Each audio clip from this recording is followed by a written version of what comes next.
गंजाम जिला ब्रह्मपुर सहर खासपा साहि स्थित बहु पुरातन प्राय 350 वर्षर जगन्नाथ मंदिर रे महा आडंबर दोल पूर्णिमा पालन कर मंदिर चतुर्पार्श्व नूतन करिबराह नृसिंह बामन और पंचमुखी हनुमान विग्रह प्रतिष्ठा कर मंदिर परिसर रे होम यज्ञ सह अन्न यज्ञर व्यवस्था होइथिला। नाम संकीर्तन रे मंदिर एक भक्तिमय परिवेश सृष्टि होइथिला। उक्त कार्यक्रम में ब्रह्मपुर पूर्वतन विधायक डॉक्टर रमेश चंद्र च्याऊ पट्टनायक, विक्रम कुमार पंडा, जीवन बिंदु संयोजक सुभाष महाराणा, सुरेंद्र सेनापति, बद्रीनारायण पात्र समेत बहु भक्त उपस्थित रही। सुशांत कुमार पंडा।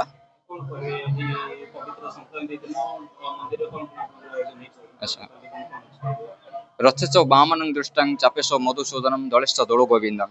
आज ही होची भगवान श्रीकृष्णଙ୍କର दल यात्रा आउ ये होची हमर 360 वर्ष तलर ब्रह्मपुर मोहरी रजांकर द्वारा प्रतिष्ठित राधा प्रतिष्ठित जगन्नाथ मंदिर।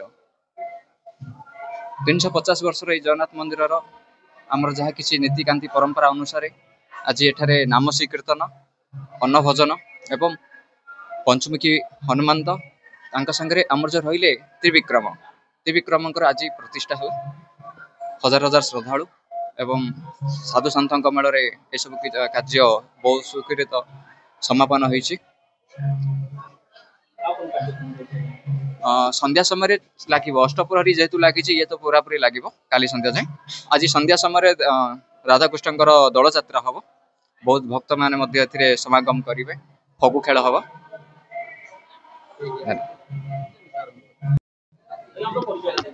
मु सुरेंद्र कुमार सेनापति जातीय राजपथ विभाजन रे जड़े कर्मचारी आउ श्री जगन्नाथ महाप्रभुंर किसी सेवा करने मुझे आसी। ए 3 मास 4 मास भितर श्री जी उमापति आचार्य एवं मु एठार रही किसी मगा चर्चा कर महाप्रभु किसी उन्नति सकाशे ये पहुँचीचु। आज आम पंचमुखी हनुमान प्रभुंर आ त्रिविक्रमंर प्रतिष्ठा करुचु। प्राय अध घंटा पर महाप्रभु पीठ को जीवे।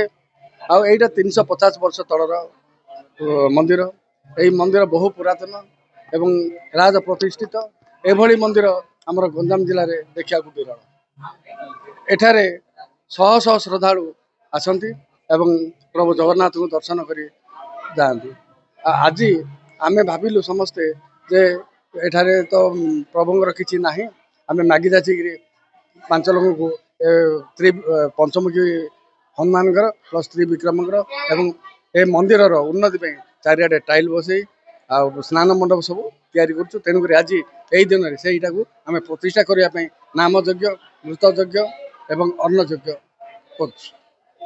करमर जी उमापति आचार्य थिले प्लस आमर पंडा बाबू थिले एवं विभिन्न राजनैतिज्ञ बीजेपी बीजेडी एवं अन्य माने तथा आमर महाराणा सार, च्याऊ पट्टनायक सार, विक्रम पंडा भाई एमाने सब उपस्थित थिले।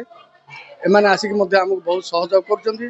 किंतु बड़ दुखर विषय आज की प्राय 2 वर्ष है आमर एठारे एक कल्याणी मंडप 7 लाख टंका सरकार देइथिले, किंतु आज पर्यंत से कार्य हो पारुनी। आदि आम बीएमसी कर्तृपक्ष पाक जाऊँ ताले से आमको कहते ना एबे ए काम हो पार।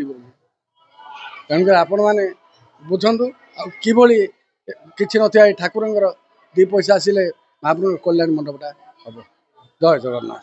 Brahmapur Dayanand Sahu report B news.